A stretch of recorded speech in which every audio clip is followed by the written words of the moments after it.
Salam sejahtera untuk kita semua. Pelajaran Sekolah Sahabat dengan tema utama Misi Allah, Misi Saya. Pelajaran kelima, alasan-alasan untuk menghindari misi. Selasa, 31 Oktober. Alasan-alasan kita tidak nyaman. Pengalaman Yunus di perut ikan adalah sebuah pertunjukan dramatis dari kasih dan kemurahan Allah. Dan doa Yunus menunjukkan bahwa dia tidak kehilangan pekabaran kasih Allah. Tetapi pertemuannya yang luar biasa dengan Allah ini tidak berarti bahwa cara berpikir dan kelakuannya yang lama akan mudah untuk berubah, walaupun memang dia pergi juga ke Niniwe. Bacalah Yunus 3. Bagaimanakah penduduk kota Niniwe itu memberikan respon terhadap apa yang Yunus khotbahkan? Pelajaran apakah yang kita bisa dapatkan dari cerita ini sehubungan dengan bersaksi?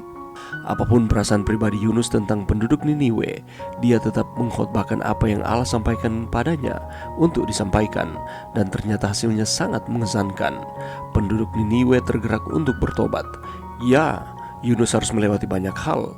Dia melakukan hal-hal yang tidak dia inginkan, tetapi ketika dia melakukan hal itu, Allah dimuliakan. Itulah sebabnya misi Allah harus diletakkan di pundak mereka yang mau untuk berkorban, meskipun ada keengganan. Nilai-nilai kita haruslah menempatkan prioritas Allah bagi yang hilang sebagai yang terutama.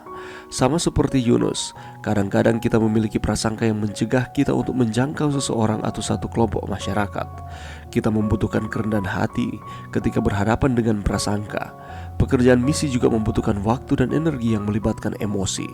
Berinvestasi dalam kehidupan orang lain dan benar-benar mempedulikan mereka bisa sangat melelahkan.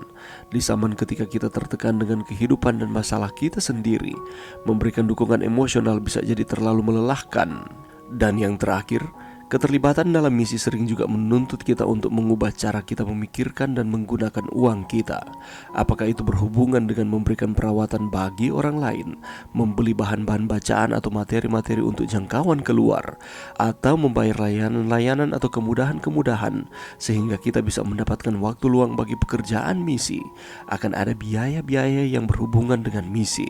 Apapun bentuknya, pekerjaan misi membutuhkan pengorbanan. Terlepas dari kekurangan Yunus, kabar baiknya adalah bahwa Allah bekerja dengan sangat luar biasa dalam membawa penduduk Niniwe bertobat. Sedihnya, Yunus tidak merasakan berkat dari kesukaan surga itu. Pengorbanan apakah yang Allah minta Anda buat atau siap untuk lakukan dalam hubungan dengan membagikan kasih-Nya kepada orang lain? Bagaimanakah Anda harus percaya bahwa Dia akan memenuhi janjinya untuk memperkaya hidup Anda melalui pengorbanan? Pelajaran yang bisa kita dapatkan pada saat ini. Mari kita melihat di dalam Yunus 3 ayat 3. Bersiaplah Yunus, lalu pergi ke Niniwe sesuai dengan firman Allah. Semua awak dan penumpang kapal menjadi panik dan takut. Singkat cerita, mereka membuang undi untuk mencari siapa yang patut disalahkan sebagai penyebab terjadinya malapetaka ini. Sama seperti dengan cerita kemarin, di mana terjadi gelombang yang besar di tengah laut. Dan pada akhirnya mereka membuang undi. Lalu, bukanlah kebetulan jika undi itu pun jatuh kepada Yunus.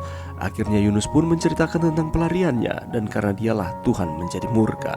Di tengah rasa frustasi dan penyesalan karena ia tahu dirinya penyebab ini semua, Yunus berkata kepada orang-orang yang ada di dalam kapal tersebut, "Angkatlah aku, campakkanlah aku ke dalam laut, maka laut akan menjadi reda dan tidak menyerang kamu lagi. Sebab aku tahu bahwa karena akulah badai besar ini menyerang kamu." Rencana Tuhan tidak pernah gagal. Atas campur tangan Tuhan, seekor ikan besar menelan Yunus dan ia pun harus tinggal di dalam perut ikan 3 hari 3 malam lamanya. Saat berada dalam perut ikan, Yunus menyesali perbuatannya dan dia meminta ampun kepada Tuhan karena ia telah memberontak dan dia tidak menerima misi yang diberikan Allah untuk disampaikan kepada bangsa Niniwe. Dia lari dari panggilannya. Dia menyesali akan perbuatannya ini. Dan Yunus berdoa dan Allah pun mendengar akan penyesalan Yunus lewat doanya. Lalu Allah berfirman kepada ikan itu, dan ikan itu pun memuntahkan Yunus ke darat. Tuhan memberikan kesempatan kedua kepada Yunus untuk mengerjakan panggilannya. Bangunlah, pergilah ke Niniwe, kota yang besar itu, dan sampaikanlah kepadanya seruan yang kufirmankan kepadamu. Dan lewat pengalamannya ini, Yunus belajar bagaimana Allah mengendalikan segala sesuatu. Apapun perasaan pribadi Yunus tentang penduduk Niniwe, dia tetap mengkhotbahkan apa yang Allah sampaikan padanya untuk disampaikan. Dan ternyata hasilnya sangat mengesankan. Penduduk Niniwe tergerak hati dan mereka bertobat. Dan Allah dimuliakan lewat pengalaman Yunus ini. Tetapi kalau kita membaca di dalam cerita selanjutnya, Yunus tidak senang dengan pertobatan Niniwe. Tetapi pelajaran yang bisa kita dapatkan adalah nilai-nilai kita haruslah menempatkan prioritas Allah bagi yang hilang sebagai yang terutama. Sama seperti Yunus, kadang-kadang kita memiliki prasangka yang mencegah kita untuk menjangkau seseorang atau satu kelompok di dalam masyarakat. Tetapi yang harus kita lakukan adalah kita harus menghilangkan akan prasangka ini. Lalu kita harus menempatkan posisi kita sebagai instrumen Allah, di mana Allah lah yang berkuasa, bahwa Allah lah yang akan menuntun, yang akan memberkati kita ketika Ia mengizinkan kita untuk menyampaikan misinya terhadap sesama manusia. Kita membutuhkan kerendahan hati ketika berhadapan dengan prasangka ini. Pekerjaan misi juga membutuhkan waktu dan energi yang melibatkan emosi-emosi kita.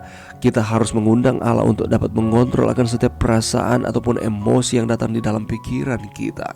Karena memang apabila kita memperhatikan akan orang lain, benar-benar mempedulikan mereka, bisa sangat melelahkan. Oleh karena itu kita harus juga belajar menjadi sabar ketika Allah mempercayakan misi untuk kita sampaikan kepada orang lain sesuai dengan karunia kita masing-masing. Terlepas dari kekurangan Yunus, kabar baiknya adalah bahwa Allah bekerja dengan sangat luar biasa dalam membawa penduduk Niniwe bertobat. Sedihnya, Yunus tidak merasakan berkat dari kesukaan surga itu. Sejauh apapun kita berlari untuk menjauh dari hadiratnya, jika Allah berkenan memakai kita untuk sebuah rencananya, maka Ia akan selalu punya cara yang luar biasa yang memanggil kita kembali sampai kita berkata ya dan melangkah mengerjakan panggilan itu. Belajar dari pengalaman Yunus.